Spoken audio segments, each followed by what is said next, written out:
जय हिंद, नमस्कार। कल हम मणिपुर की बात कर रहे थे और आज मैं भोपाल में थी।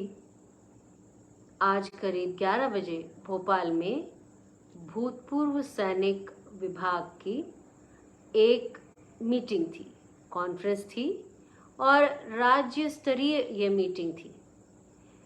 इसमें लगभग 25 जिलों से पूर्व सैनिक आए थे और अगर हम इस मीटिंग के जिन पूर्व सैनिकों ने भाग लिया उनकी औसत आयु की बात करें तो लगभग 34-35 साल रही होगी, क्योंकि जो हमारे सैनिक रिटायर होकर आते हैं 17 साल की सर्विस के बाद, क्योंकि जो लोग 19 साल में ज्वाइन करते हैं और 17 साल की सर्विस करते हैं तो वो 35-36 साल की उम्र में वापस आ जाते हैं।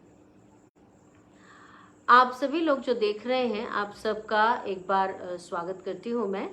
और जैसे अमल एसके हैं और मैं शादाब अख्तर को देख पा रही हूँ और भी लोग हैं।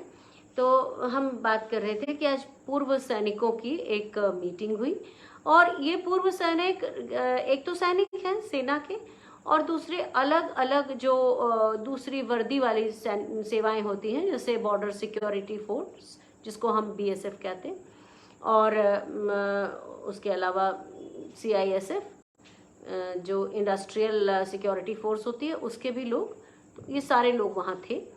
और ये इसे आयोजित किया था पूर्व सैनिक विभाग कांग्रेस के अध्यक्ष हैं मेजर जनरल श्याम श्रीवास्तव, जो ईएमई कोर के ऑफिसर हैं, इंजीनियर हैं और उनकी बहुत ही डिस्टिंग्विश्ड सर्विस है, लगभग 37 साल की।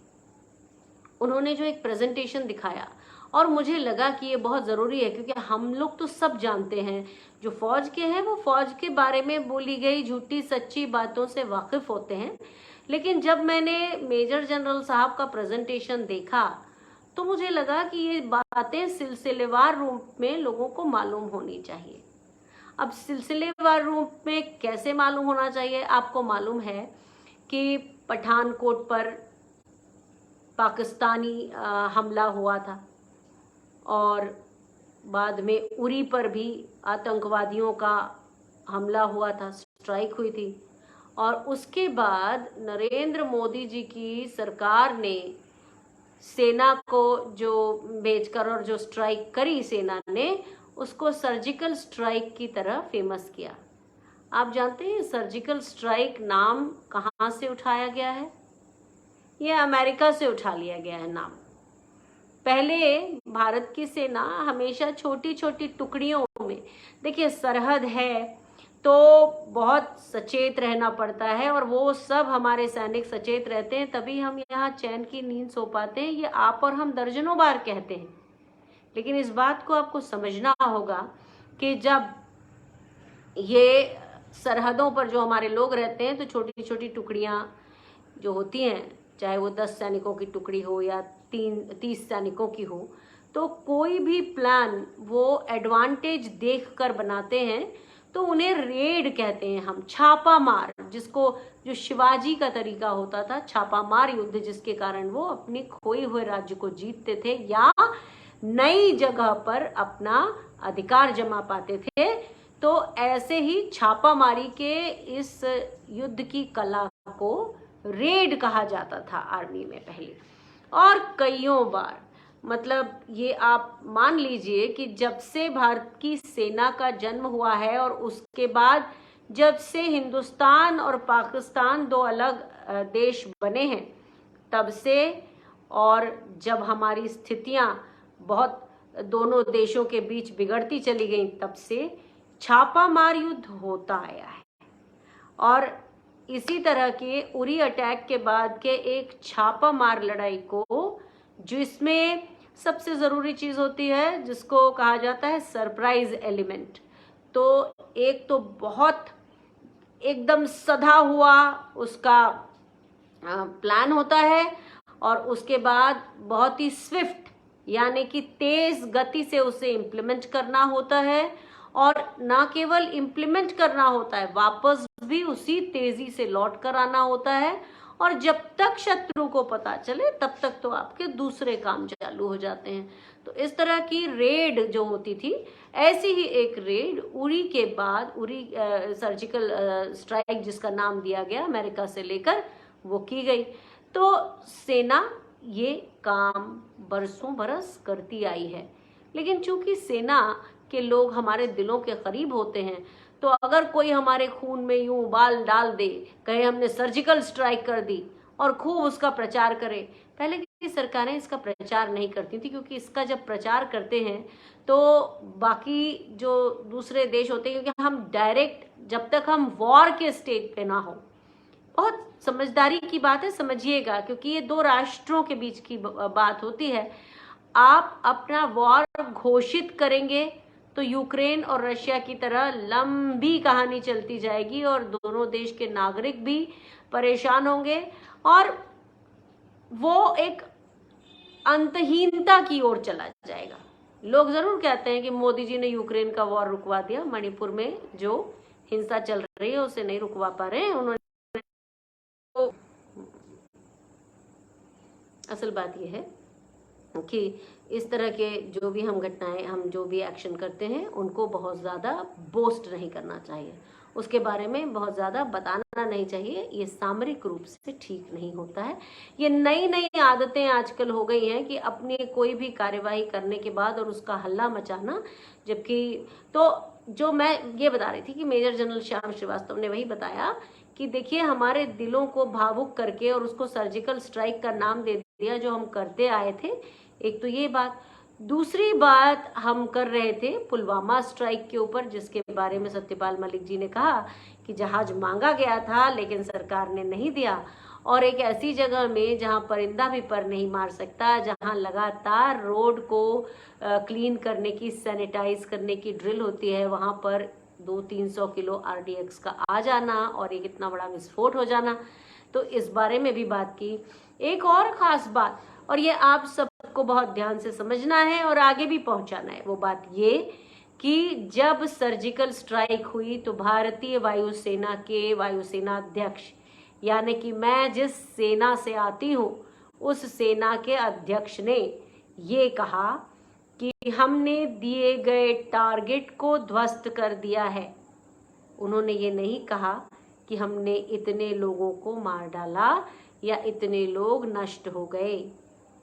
मैं इस बात पर गर्व करती हूँ कि बालाकोट स्ट्राइक जिन मिराज 2000 जहाजों ने की थी, मैं उसी मिराज 2000 स्क्वाड्रन की पहली महिला लॉजिस्टिक्स अधिकारी रही हूँ, और इसीलिए मैं ये जानती हूँ कि हमारे जो भी पायलट्स हैं, जो भी हमारे मिशन होते हैं, उनका सरप्राइज एलिमेंट बचा के रखना ही हमारी सेना का कर्तव्य होता है। और हमारे चीफ ने ये कहा था कि दिए गए टारगेट को ध्वस्त किया। अगर आप लोगों को याद हो तो कारगिल युद्ध के दौरान भी इसी तरह मिराज 2000 एयरक्राफ्ट्स ने ऑपरेशन सफेद सागर करते हुए पाकिस्तान के पूरे, जहां रसद रखी थी, उस पूरे जगह को ब्लास्ट कर दिया था। बहुत अचूक निशाना था। तो ये एक बात समझ लीजिए कि जो हल्ला गुल्ला राजनैतिक लोग कर रहे थे भारतीय जनता पार्टी के, 200 मर गए, 300 मर गए, उसका प्रमाण पूछने वाला हर व्यक्ति देशभक्त है। क्योंकि जो इन बातों का प्रमाण नहीं देना चाहते, वो पूरे देश को भ्रम में डालकर और सत्ता हथियाना चाहते हैं। अगर ये सवाल पूछा जाता है, और उन लोगों से पूछा जाता है जो कहते हैं 200 लोगों को मार डाला या 300 लोगों को मार डाला, उन लोगों से ये सवाल पूछना जरूरी है। क्योंकि वायुसेना ने एक बार भी ये नहीं कहा कि कितने लोग मारे गए या वो आतंकवादी थे या इस तरह की कोई बात। ये सारी बातें अमित शाह जी, गृह मंत्री जी के मुंह से शुरू हुई, और उसके बाद बीजेपी के दूसरे नेता भी उस तरह की बातें करने लगे। एक खास बात जो मैं इस बार सिलसिलेवार तरीके से जो आर्मी की बातें बता रही हूँ उसी के क्रम में बताना चाहती हूँ कि पहले जो पूर्व फौजी होते थे उनको पेट्रोल पंप के आवंटन में या टोल प्लाजा के आवंटन में या कोल खदानों से जो ट्रक सामान लेकर आते हैं उनके ट्रांसपोर्ट के कॉन्ट्रैक्ट के आवंटन में प्राथमिकता दी जाती थी। और उसका कारण यही था कि काफ़ी यंग एज में वो लोग आ जाते हैं, तो अगर वो कोई बिजनेस में अपने आप को करना चाहते हैं तो वो बहुत ईमानदारी से करेंगे। तो पहले की सरकारों ने ये प्राथमिकता दी थी। नरेंद्र मोदी जी की सरकार ने इन तीनों जगहों से, चाहे वो पेट्रोल पंप का आवंटन हो, चाहे वो गैस का एजेंसी का आवंटन हो, चाहे वो कोयला खदान से माल ढोकर लाने वाले ट्रकों के ट्रांसपोर्टेशन का कॉन्ट्रैक्ट हो, या टोल प्लाजा का आवंटन हो, यहाँ से पूर्व सैनिकों को निकाल दिया है और इसे ओपन कर दिया है। शायद अपने मित्रों के लिए किया होगा, आप जानते हैं उनके बड़े रईस मित्र हैं, पूंजीपति मित्र हैं। इसके अलावा जो सेना पर खर्च होता था, सेना का जो बजट होता था, आज हमारी जीडीपी के 2% से कम है। पहले की कांग्रेस सरकार ने अब में वायुसेना के बारे में मैं खास तौर से बोलूंगी, जिसमें 3000 के लगभग जहाज खरीदे और वायुसेना को विश्व की चौथी सबसे बड़ी वायुसेना की कतार में खड़ा किया, जबकि पाकिस्तान का नाम पहले 10 वायुसेना में नहीं है। और इसीलिए हम ये कहते हैं कि जब जब भी पाकिस्तान के नाम पर राजनीति की जाती है तो ये समझ लीजिए कि हमारी पाकिस्तान से तुलना करना ही खुद को खुद नीचा दिखाना होता है। पाकिस्तान पासंग भर हमारे पास नहीं है, हमारे आसपास नहीं फटक सकता, इतना घटिया वो उसका मैनेजमेंट है, उसके एडमिनिस्ट्रेशन है। कभी भी जब भी आप अपने सेना के शौर्य की बात करें तो उसको पाकिस्तान की तुलना में मत देखें। हमारे जांबाज बहादुर, हमारे पायलट्स विश्व के सबसे अच्छे प्रोफेशनल्स में से एक है। इसलिए पाकिस्तान का नाम लेके उनकी तुलना करना बहुत शर्मनाक है और ये भारतीय जनता पार्टी की राजनीति को सूट करता है, लेकिन किसी भी देशभक्त को ये बातें जचती नहीं है। तो हमारी कांग्रेस की सरकारों ने 3000 जहाज खरीदे, यानी कि हर साल, अगर आप 70 साल में देखेंगे तो हर साल कितने जहाज खरीदे आप खुद समझ सकते हैं। 3000 जहाज, तो आप उसको डिवाइड कर लीजिए 70 साल से और आप खुद जान जाइए कि हर साल कितने जहाज खरीदे गए। और नरेंद्र मोदी की सरकार ने बाहर से केवल 36 राफेल खरीदे हैं। आपको एक चीज और बता दूं, एक प्रोक्योरमेंट का तरीका होता है जिसे हम FMS रूट कहते हैं। इसका अर्थ होता है फॉरेन मिलिट्री सेल। इसके द्वारा हम एक जो सबसे अच्छा जहाज हमें चाहिए होता है उसको हम स्पॉट करते हैं, उसका QRs डिसाइड करते हैं और उसके बाद उस कंट्री से बात करके उसे हम खरीद सकते हैं। तो अपाचे और चिनूक नाम के जो कॉम्बैट हेलीकॉप्टर्स हैं, ये 2012 या 13 में इनकी डील हुई थी और उसके बाद इनकी संख्या को आने में पहले कुछ 2 अपाचे और चिनूक पहले ही आ चुके थे और बाकी की सप्लाई 2016 और 17 में हुई है। तो इसका श्रेय कांग्रेस की सरकारों को ही जाता है, भारतीय जनता पार्टी को नहीं जाता, क्योंकि उन्होंने सिर्फ सप्लाई मटेरियलाइज और हमारे युवाओं को उसका कोई फायदा नहीं होगा। तो इसलिए ये जरूरी है कि आज जो बहुत सफल भोपाल में पूर्व सैनिक विभाग की ये आयोजित की गई सैनिकों की मीटिंग थी, इसमें कम से कम मेरे ख्याल से 400 से 500 लोग तो मैं देख पा रही थी, इतने लोग आए थे। करीब 25 डिस्ट्रिक्ट से आए थे और उसमें एक वर्दी ऑर्गेनाइजेशन भी था जो NGO समझ लीजिए। तो वर्दी संस्था के और पूर्व सैनिक विभाग कांग्रेस के पदाधिकारियों को सर्टिफिकेट्स दिए गए और उनको उनका नियुक्ति पत्र भी दिया गया। तो ये एक अच्छी बात हुई। और चूंकि मध्य प्रदेश में पूर्व सैनिकों का जो पुलिस में भर्ती के समय 10% आरक्षण था, जिसे भारतीय जनता पार्टी की सरकार ने खत्म कर दिया है, तो उस पर आज पूर्व मुख्यमंत्री कमलनाथ जी ने कहा कि 4 महीने में जब हमारी सरकार आ जाएगी तो ये 10% आरक्षण कैबिनेट की पहली मीटिंग में ही इसे पारित कर दिया जाएगा। और इस कारण से पूर्व सैनिकों में बहुत उत्साह है और सारे पूर्व सैनिक जब 2 बजे वहां से जा रहे थे, हम उनके चेहरे पर वो गर्व देख पा रहे थे, जिसके कारण उनको समाज में सम्मान मिलता आया है और उन्होंने देश की सरहदों पर काम किया है। आज की बात इसलिए जरूरी थी क्योंकि कई बार फौज को लेकर नरेंद्र मोदी की सरकार इस तरह से व्यवहार करती है जैसे कि कोई देशभक्ति की फ्रेंचाइजी उन्होंने खोली है। लेकिन आप भी जानते हैं कि जो लोग सबसे ज्यादा मक्कार होते हैं वो दूसरों के सामने खुद को सबसे ज्यादा सच्चा प्रस्तुत करने की कोशिश करते हैं।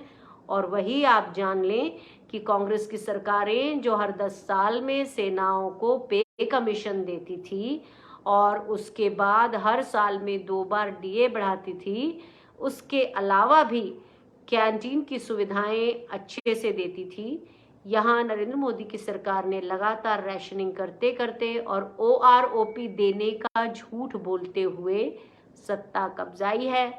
पूर्व सैनिक जाग गए हैं और अब जब यहाँ मध्य प्रदेश में कमलनाथ जी की सरकार आएगी, कांग्रेस की सरकार आएगी, तो 10% पूर्व सैनिकों का आरक्षण नौकरियों में वापस आएगा जहां जहां दिया जाता था।